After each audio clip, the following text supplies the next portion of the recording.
So our kids all over the world in the last 10 years are learning about ecological footprint. This is a brand new metric where we can actually measure each of our ecological footprint based on the biocapacity of the planet. You can go up on the websites and do it. Schools are doing. So what the kids are learning is that everything we do has an impact on the rest of the biosphere. You know, when the butterfly flaps its wings, the universe shudders. Actually, it does. So the kids are going home and saying, why so much electricity?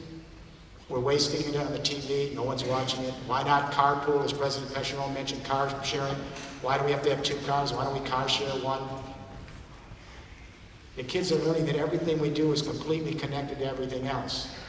They're learning that the hamburger on their plate, more beef, more methane, more destruction of rainforests for grazing cows, more climate change, and that has to do with their diet. They're learning that everything we do is connected.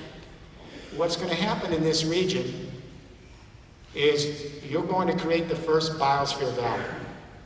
Silicon Valley is old news. What's kind of sad about it is when Steve Jobs and those kids created this, Stanford University, the university's connected up to new startup companies, and they created Silicon Valley, and they brought us the first part of the third industrial revolution, the internet.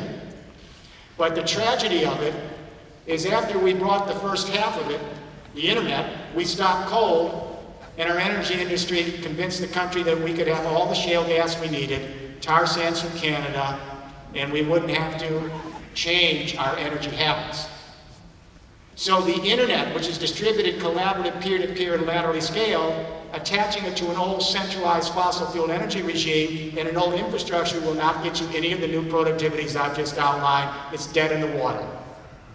And if the US and Canada doesn't wake up to the fact that internet is designed to be the partner of distributed renewable energies to create a smart Internet of Things, the US and Canada, I will tell you, you'll be here to see it, in 30 years from now, these are going to be second-tier countries unless we wake up. My hope is California and Oregon and Washington State and southern Texas and New England, they get it. The rest of the country is moving back to the 20th century.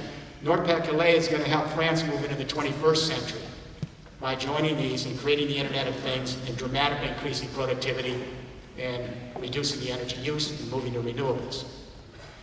So the Biosphere Valley, what is it?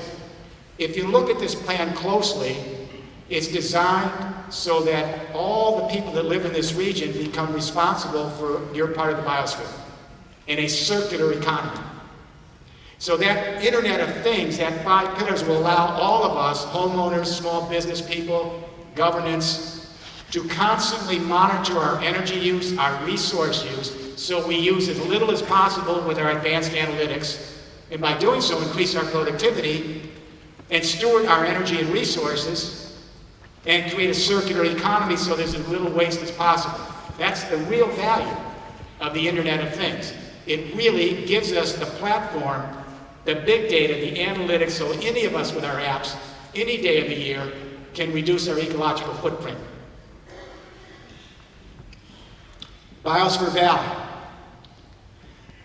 I was just with Mr. Caron in his little town yesterday, and I was just blown away by what one town did in this region. One town, right in the middle of the mining area where the new Louvre is. And we went, and first we saw all, I said, these mountains, what mountain range is this? He said, that's not a geological mountain range, that's all the soil we dug up in the mining of the first industrial revolution. I thought they were mountains.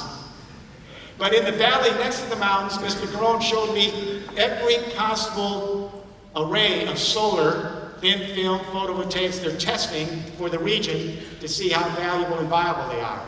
Then he took me to the mining center where the miners went down into the mines in that old, huge complex. It's being converted into a technology park for a biosphere valley for a third industrial revolution.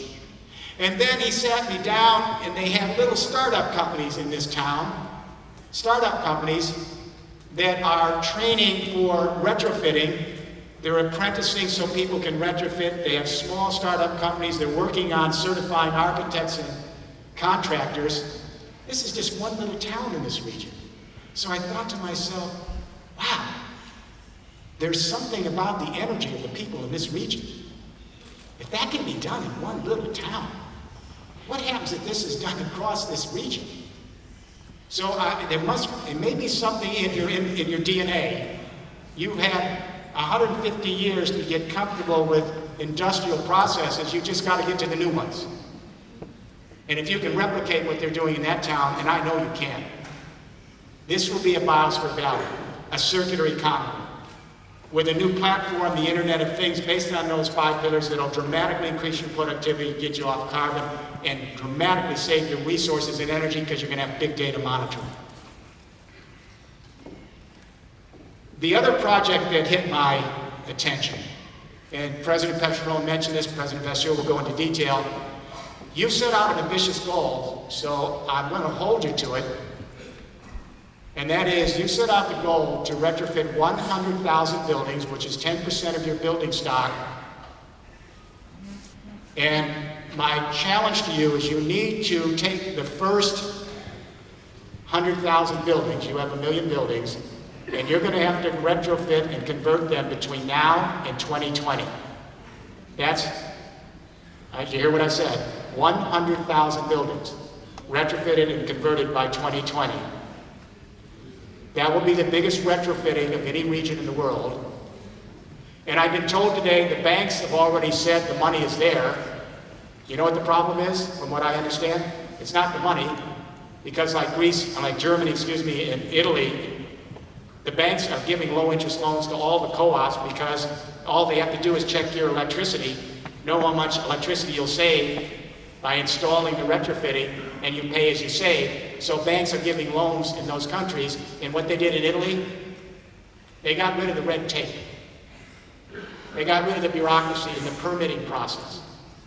What slows this down in every region of the world is if you have regional and federal laws. So if you want to retrofit, you have to do permits and do audits and go into all of this paperwork, and you never get the job done.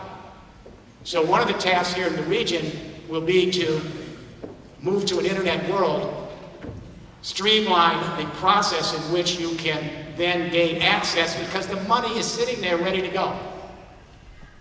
So that's going to be a big challenge for the regional government and for the French government. Let's get rid of the red tape. In Italy, on installing power plants, 120 days after you sign the deal, you can get it installed. That's Italy, my Lord. So I'm impressed. 100,000 buildings, 20,000 buildings a year, social housing, industrial, private buildings, and electricity is a big part of the bill here. I think the average French family is about 1,500 euros a year. It's the largest part of what you pay out in your home. Imagine if we can seal up the buildings, then put power on the buildings with a payback of 5 to 7 years on the power, and then it's all free. Free electricity. Early adopters in Germany already have free electricity, the sun, the wind, etc. The third thing that impressed me about this plan was the mobilization at the universities. And again, most of these ideas, I have to say, came from the region, not from us. We put a lot of ideas in, but I got to tell you, some of the best ideas actually just came from here. So maybe we should have paid you. Some very good ideas. And what you're going to do here, yeah, you should applaud for yourself. You should congratulate yourself. Go ahead. You deserve it. I may have learned more from you than you did from me on this round. Okay, so I owe you. I've been in a classroom, we've been in a collaborative classroom together. But now you're taking your big universities, you have 7 universities, you have 150,000 students, and the plan calls for mobilizing 100,000 students for service learning. Service learning is where you learn by doing. It's part of your education, and the idea is to take all of the universities and trade schools here and transform them to students, transform their own institutions into the 5-pillar third industrial revolution. This can be done. It's already been done in a few places. The junior college, community colleges in Los Angeles have done it. Sapienza University in Rome has done it. You can do it here. And then you have a living laboratory at your universities for the skills you'll need for the 5 pillars. The skills for renewable energy, both skills and professional jobs. The skills needed to creating new types of architecture and buildings that are power plants and habitats. The skills for storing your energy, for creating a new electricity grid that's an energy internet, for changing your transport to driverless vehicles in your logistics chain, all monitored by an internet. Make the schools into a laboratory with the 5 pillars. I thought that project was stunning.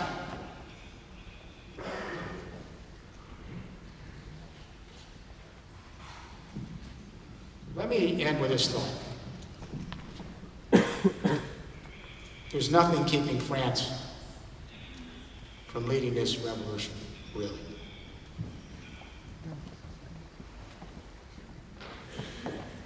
People say, well, Germany's a special deal in Denmark. There's nothing special. And I can tell you from my own personal experience, French industry is world class. You have the best energy knowledge in the world. Your energy industries, they're just in the old energies. They got to get to the new ones. Everyone said, are the utility companies with you, the energy companies? They're here. Nord-Pas-de-Calais, ERDF is sat down here, and EDF, and GRDF, they're all here in the plan. And Bouygues is here in construction in the plan. And Renault-Nissan is here in the plan. And Schneider is here, and Rexall is here, and Alstom is here. They're all here to join with these local businesses. And these companies aren't ending the second industrial revolution tomorrow morning, but they're smart enough to know that they have to be in 2 models. The old energies, the new. Centralized, vertically scaled business, but also distributed, collaboratively scaled business.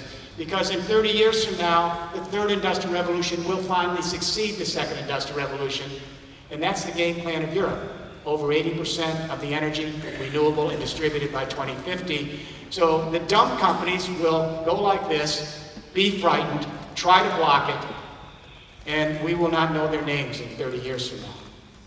And in the new era we're coming into, the small and medium-sized enterprises and producer cooperatives, laterally scaled, they're going to be the power around the world. The big companies that survive, they'll have to work on an even playing field so they can help aggregate the networks and work with the laterally scaled businesses. Then we've got a democratization of the economic system.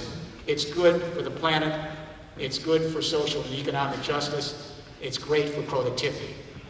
Win, win, win. So, France, after World War II, your intellectuals here in France said, you know what? We're tired of people dying from coal in the Ruhr Valley. We're done. And France turned to Germany, and France said, we're going to share the energy, the coal and steel community. And then the Iran, nuclear power. And France turned to Germany and said, we're going to share nuclear power. We're not going to fight and kill each other over energy anymore. That started one of the great experiments in political history, the European Union. Coal and steel community, the Iran project. The second 50 years, the new agenda is clear. It's a new shift in energy, a shift in communication, a shift in the platform, the Internet of Things, the 5-pillar infrastructure. And now it's up to France to join Germany. You have world-class energy, construction, IT, electronics, and transport. And now there's a region here willing to take the risk to lay down the platform. And if you lay down that platform so companies and businesses can plug and play, they will flock here because of the productivity advantage in plugging and playing into your infrastructure, I guarantee it. But now France needs to join with Germany, get up to speed, match them, join them, and the 2 countries together lead the European Union into a new continental market, a seamless 3rd industrial revolution, 5 pillars in an energy internet, communication internet, logistic internet, an Internet of Things across Europe, across the partnership regions, so that 1 billion people, 500 million in the Union, 500 million in the regions, can share communication, energy, and logistics at near zero marginal cost and dramatically increase productivity by using energy and resources more efficiently and getting off climate change. France has to do this with Germany. Together, the 2 will move the continent. And let me say, unless you do, you will fall behind. I just got back from China. where I met with the government leadership. For a year and a half, the whole discussion has been the 5 pillars of the third industrial revolution. You can Google it up, it translates into French. Hundreds and hundreds of articles, industries meeting. I met with the Vice Premier, Wang Yang, the Economic Minister. I met with the Science and Technology Minister, the government institutes. They're on fire across China and the regions to lay this out. China and Europe are one big continent, Eurasia. So this is an historic moment for this region, for France, for Europe, for Eurasia, and hopefully a model for the rest of the world. Last thought. We cannot disappoint ourselves. It's easy to make a plan. It's difficult to execute. This plan is common sense. And it can be done. And it's being done in other places. And it can be scaled. If we can maintain the same momentum of the last year, where hundreds and hundreds of business people and NGOs and academics and government were together, but you have to maintain that commitment for the next 25 years. And whenever there's a problem, instead of it being a block, it should immediately be turned into an opportunity. I had an experience this morning. We were talking about one of the projects here, and I was told the reasons why we had a problem. And it took an hour before we said, let's now talk about the opportunity, how do we do it? Then we started the conversation. So what we need to do is wherever we see a block, an obstacle, a challenge, immediately ask the question, what's the opportunity? What's the door to the next level? Then we'll keep the momentum going. So, congratulations. This is a great master plan. But now know that regions all over the world are going to come here and they're going to ask, how's this going? And they're going to look and say, is this a laboratory I can learn from? This is a huge responsibility this region has taken on. And now you've got to let the world come to your door and show them the goods. Deliver on the project. Make this happen. Create a legacy for the 21st century. Allow our species to replenish this earth. Create productivity by reducing our energy and resource uses, and creating opportunities for our children and grandchildren well into the future. There's no other task. Create a biosphere valley. Take responsibility for stewarding the biosphere here in this region, and help the rest of us move on the road you're taking to a new world. Thank you.